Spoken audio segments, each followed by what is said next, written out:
doctors in all branches of medicine, doctors in all parts of the country were asked, "What cigarette do you smoke, doctor?"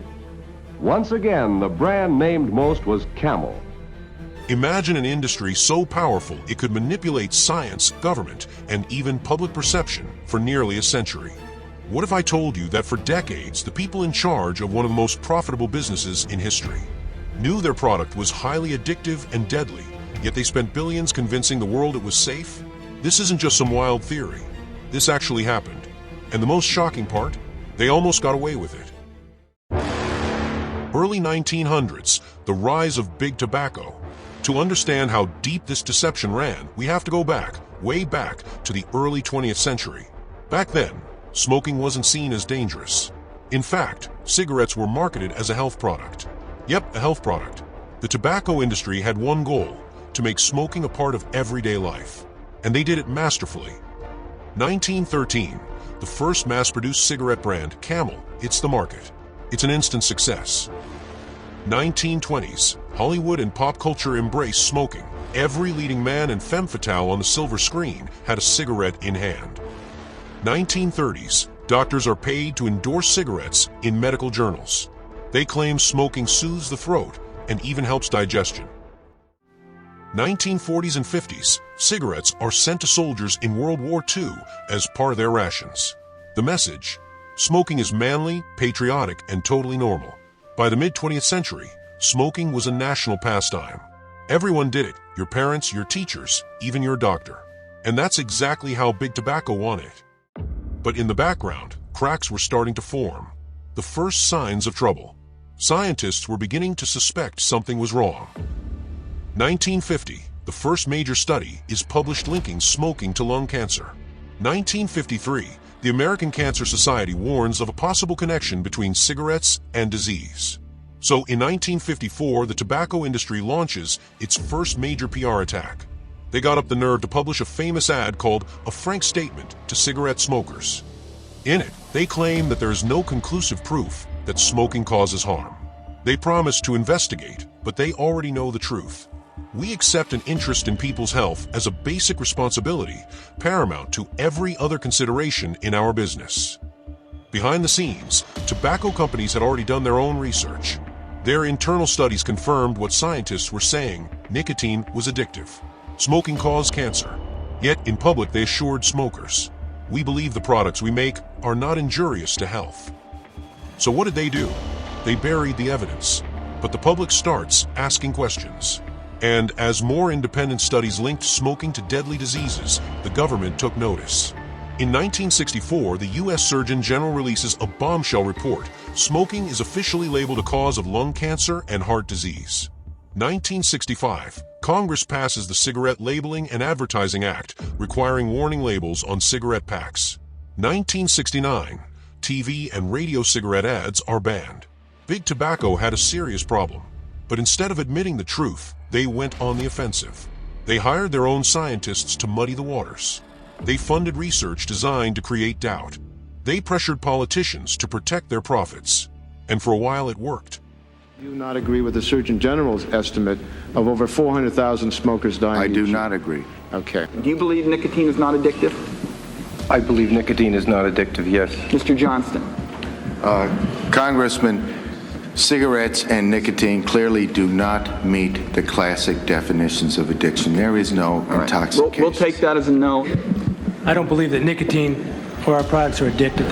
I believe nicotine is not addictive. I believe that nicotine is not addictive. I believe that nicotine is not addictive.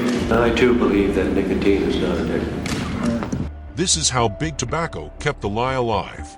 During the 1970s and 1980s, despite overwhelming evidence, the tobacco industry doubled down on its deception. They pushed filtered cigarettes as a healthier alternative. They weren't. They created low-tar and light cigarettes, implying they were safer. They weren't. They expanded aggressively into foreign markets, selling the same deadly product to new customers. At the same time, the first lawsuits against tobacco companies started rolling in. Smokers who had developed lung cancer tried to hold Big Tobacco accountable. But there was a problem. The industry had spent decades covering its tracks. They claimed there was no scientific proof that cigarettes cause cancer. They argued that smokers made a personal choice and that addiction wasn't real. And somehow they kept winning.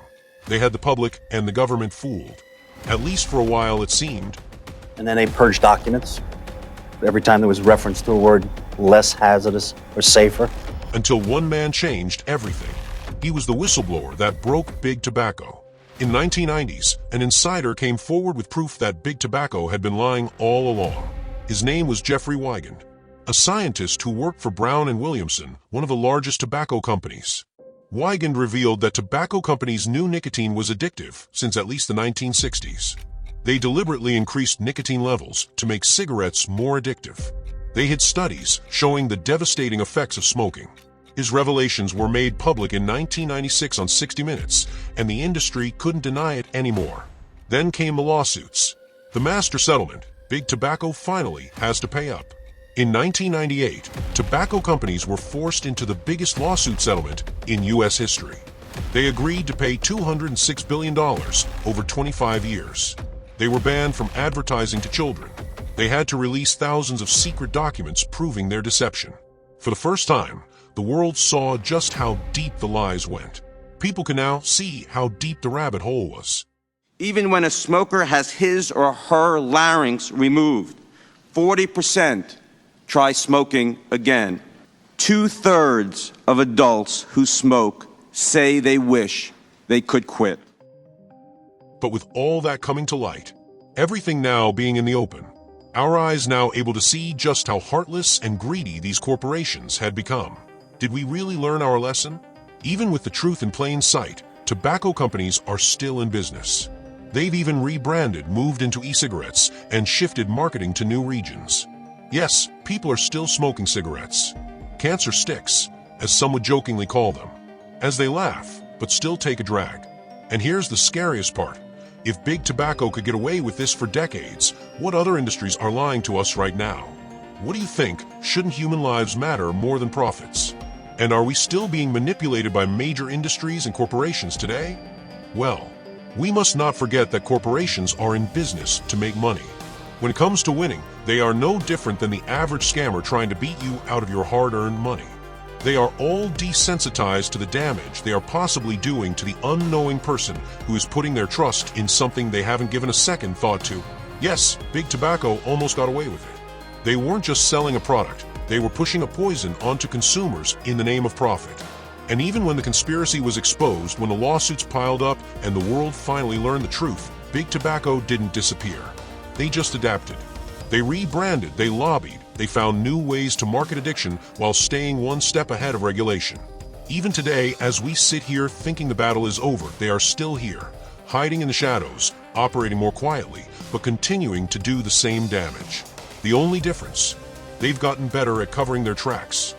Drop some of your thoughts in the comments, and let's talk about it. And if you want more real-life conspiracy theories in history that turn out to be true, hit that subscribe button, because that's one of the things we do here on the Anything History channel. Thanks for watching, and see you in the next one.